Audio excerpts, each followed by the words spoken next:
Russia did not send observers. It sent hunters. A formation of Sukhoi Su-57 fighters pushed toward contested airspace with confidence. Advanced shaping, internal weapons, claims of sensor fusion that could rival anything in the West. On paper, the matchup looked balanced. Across the horizon, a pair of F-22 Raptor aircraft adjusted altitude and held formation silence. No afterburner flares, no radar spikes, just quiet geometry. The Su-57 was designed to find stealth. Its N036 radar suite uses multiple arrays across different frequency bands. L-band elements embedded in the wing roots. X-band nose radar for fire control. Infrared search and track for passive detection. Russia believed it had solved the stealth problem. But this encounter was not going to be decided by which aircraft had the better radar cone. It was going to be decided by something invisible, a network. And that network would turn what looked like a fair hunt into a one-sided lesson in information warfare. The question is not which jet turns tighter. The question is this: what happens when one aircraft sees alone and the other sees as part of a system? We'll come back to that. Air combat is no longer about speed versus speed. It is about detection range versus missile range. And more importantly, sensor range versus shared sensor range. Russia's doctrine emphasizes forward pressure, probe NATO airspace, test reaction times, map radar signatures, collect electronic emissions. Every encounter is a data harvest. The Su-57 was built to support that doctrine, not just as a dogfighter, but as a sensor node. Its N036 Bielka radar system includes a primary X-band ESA radar in the nose, side-looking arrays for wider coverage, L-band arrays embedded in the wing roots for low observable detection, infrared search and track, IRSD, for passive thermal tracking. On paper, that is formidable. L-band radars operate at longer wavelengths. Stealth shaping is optimized against higher frequency X-band fire control radars. Longer wavelengths can sometimes detect the presence of low observable aircraft, though not with targeting precision. Russia's theory was simple: detect first with L-band, refine with X-band, engage with long-range missiles. And numerically, the optics favored them. Russia fields more Su-57 prototypes and pre-production aircraft than the U.S. fields F-22s on forward rotation at any given time. The F-22 Raptor fleet is capped at 187 total built. Fewer are mission-ready at once. Fewer still are forward deployed. The numbers appear tight, and Russia understands cost asymmetry. One advanced fighter lost is not just a tactical setback, it is strategic propaganda. So probing missions are calculated, controlled, designed to test. But here is where modern air warfare shifts. The Su-57 operates as an aircraft. The F-22 operates as part of an architecture. And that architecture includes E-3 Sentry airborne warning aircraft, F-35 Lightning, 2 sensor-sharing platforms, ground-based radar nodes, secure low-probability-of-intercept data links. The difference is not horsepower. It is information geometry. If one Su-57 detects an F-22 at 70 miles using L-band reflections, that detection is local. If one F-22 receives targeting quality tracks from an AWACS 250 miles away, that awareness is distributed. And distributed awareness scales. The math is simple. 4 isolated sensors produce 4 perspectives. 4 network sensors produce a fused battle space. That fusion changes engagement envelopes. It changes missile launch timelines. It changes who shoots first. Russia expected to test stealth. Instead, it was about to test something far more dangerous. A system that does not emit, yet sees everything. From Moscow's perspective, the engagement geometry looked favorable. The Sukhoi Su-57 was built specifically to challenge Western air dominance. It carries internal weapons. It uses composite materials. Its radar cross-section is reduced compared to legacy fighters. and its N036 radar architecture spreads detection capability across multiple bands. That matters. X-band radar provides high-resolution fire control. L-band arrays, mounted along the wing roots, operate at longer wavelengths that can sometimes light up stealth shapes that are optimized against shorter frequencies. In theory, that gives the Su-57 an early warning edge. Add to that the R-37M long-range air-to-air missile, capable of engagement ranges exceeding 150 miles under ideal conditions, and Russia's doctrinal concept becomes clear. Detect at range. Force the opponent defensive. Launch before visual merge. If detection happens even 10 to 15 seconds earlier, missile timelines shift dramatically. In modern air combat, seconds equal survival. And numerically, Russia argues a volume case. The U.S. stopped F-22 Raptor production at 187 units. No new airframes. Aging fleet. High maintenance demand. Russia frames that as fragility. A small fleet is easier to track, easier to map, easier to pressure. On paper, the engagement appears symmetric. 2 stealth fighters, advanced radars, long-range missiles. But here is the tension. Stealth is not invisibility. Low observable shaping reduces detection range. It does not eliminate it. If L-band detection works even marginally, the Su-57 could create a detection queue. That queue feeds into its X-band radar. That radar refines a targeting solution. If that chain completes first, the missile leaves first, and first shot in beyond visual range combat usually wins. So the question becomes tactical and unforgiving. If you were designing this engagement, would you rely on stealth alone, or would you build an invisible network behind it? Your assessment matters. Drop your call below, because what happens next was not a maneuver. It was not a dogfight. It was not even radar dominance. It was data dominance. The F-22's greatest advantage is not its thrust vectoring. It is not its supercruise. It is not even its stealth shaping. It is its communication discipline. Unlike most fighters, the F-22 Raptor was designed around a low-probability-of-intercept data link, commonly known as the Intraflight Data Link, IFDL. Here is why that matters. Traditional fighter communication uses Link 16. Powerful, wide area, but relatively loud in electromagnetic terms. Emissions can be detected, triangulated, exploited. The F-22 avoids that vulnerability during contested operations. Instead, Raptors share targeting data through tightly controlled, narrow-beam transmissions that are extremely difficult to detect. Think laser pointer instead of floodlight. Now scale that. One F-22 detects a faint radar return at 80 miles. Another F-22 receives passive IRSD data from a separate angle. An E-3 Sentry orbiting hundreds of miles away provides high-altitude radar tracks. An F-35 Lightning II outside the engagement zone contributes electronic intelligence. Individually, each sensor has limitations. Together, they form a composite picture.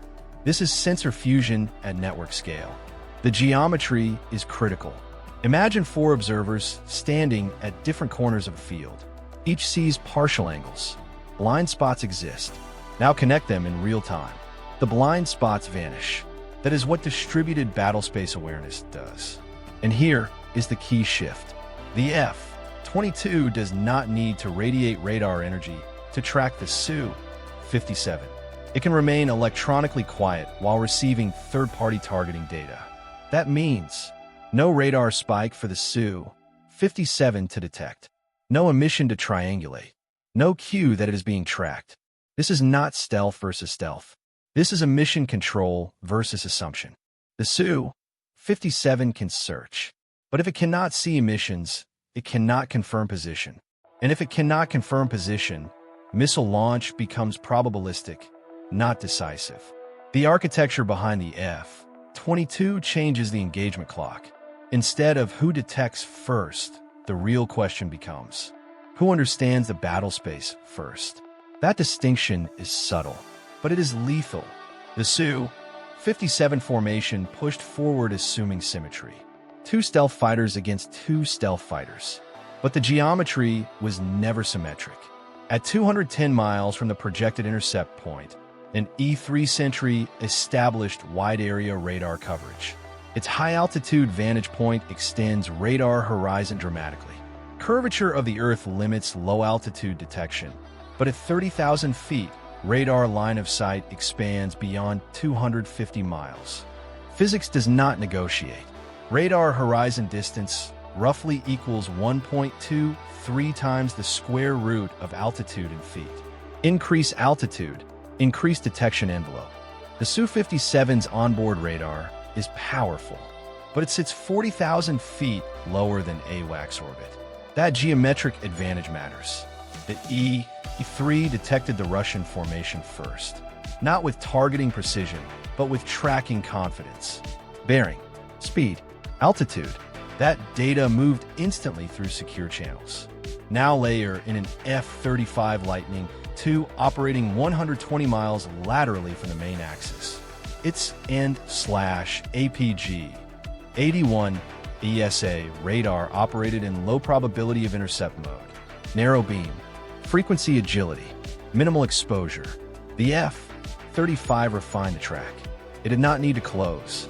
It did not need to radiate continuously. It contributed slices of information.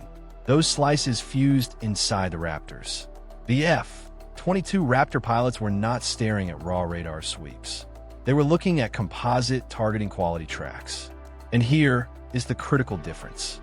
The F-22 never illuminated the Su-57. No radar lock warning. No spike. No cue.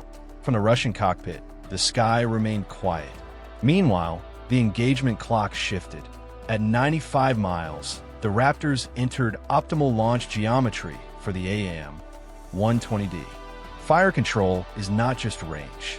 It is closure rate plus aspect angle plus probability of kill. Head-on geometry increases closure speed.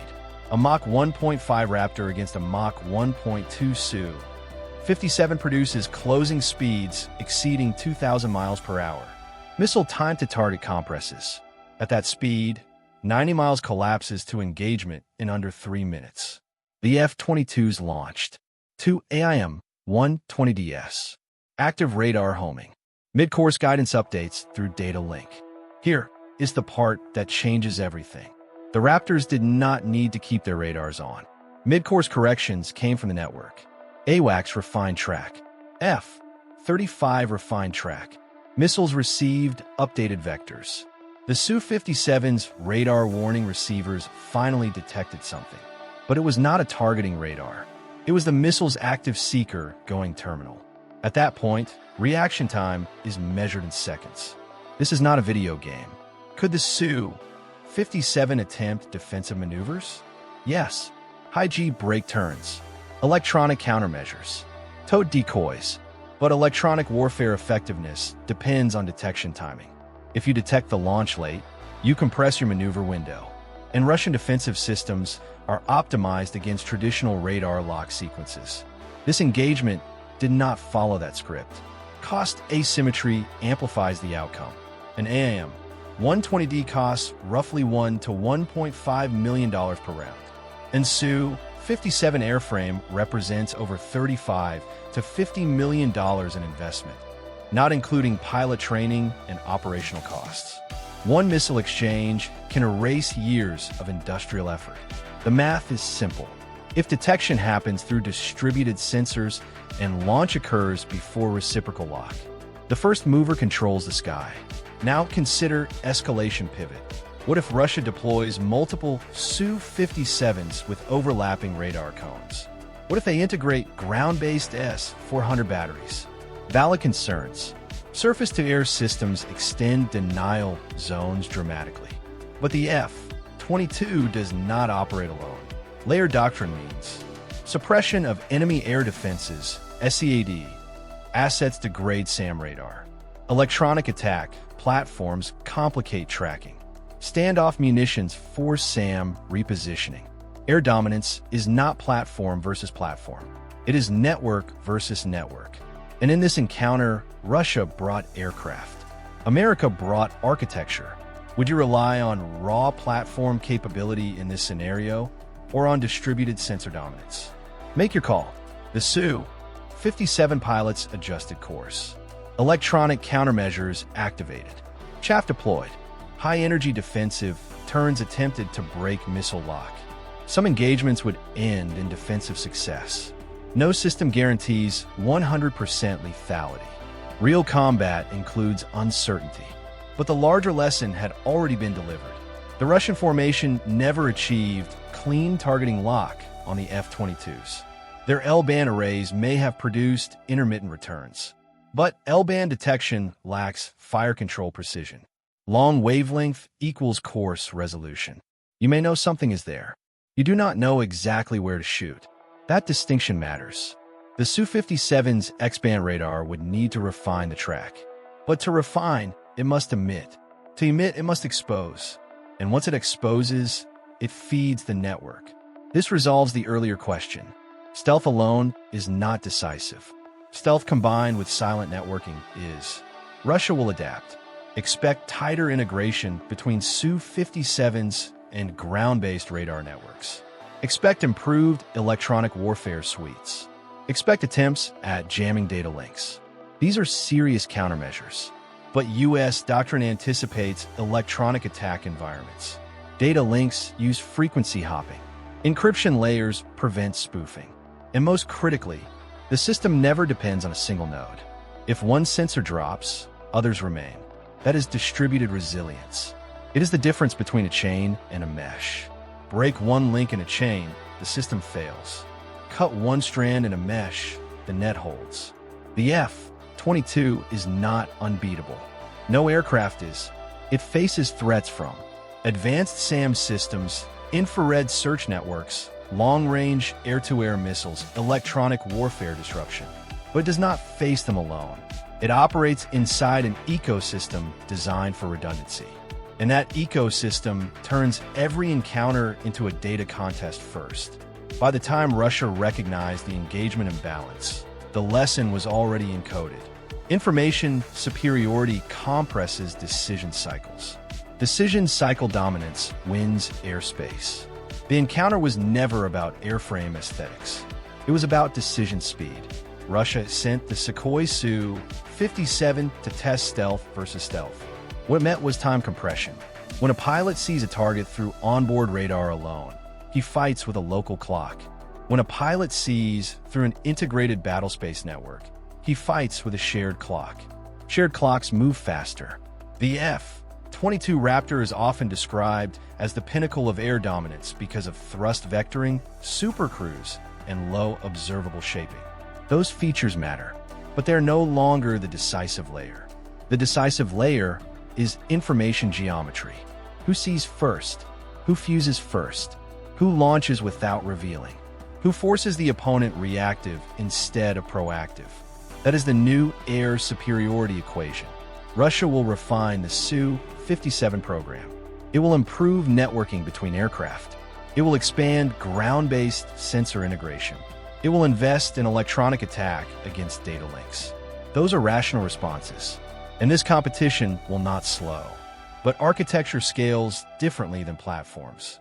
Building more aircraft increases numbers. Building better networks multiplies capability. The F-22's advantage is not that it is invisible. It is that it can remain electronically quiet while the rest of the system speaks for it. That changes cost calculus. One advanced fighter operating alone is a high-value asset. One advanced fighter inside a distributed sensor web becomes a force multiplier. The math is simple. If your opponent must expose himself to find you, and you do not need to expose yourself to find him, the engagement is already tilted. Future air combat will not be decided by which jet is better. It will be decided by whose network collapses first. Data links will be jammed. Sensors will be spoofed. Electronic warfare will intensify. But resilient, distributed architecture absorbs shock better than isolated brilliance. That is the quiet lesson. Not that one jet embarrassed another, but that information dominance has replaced raw performance as the center of gravity. If you analyze air power through geometry and data rather than headlines, subscribe. The next era of air combat will not be louder. It will be quieter and far more decisive.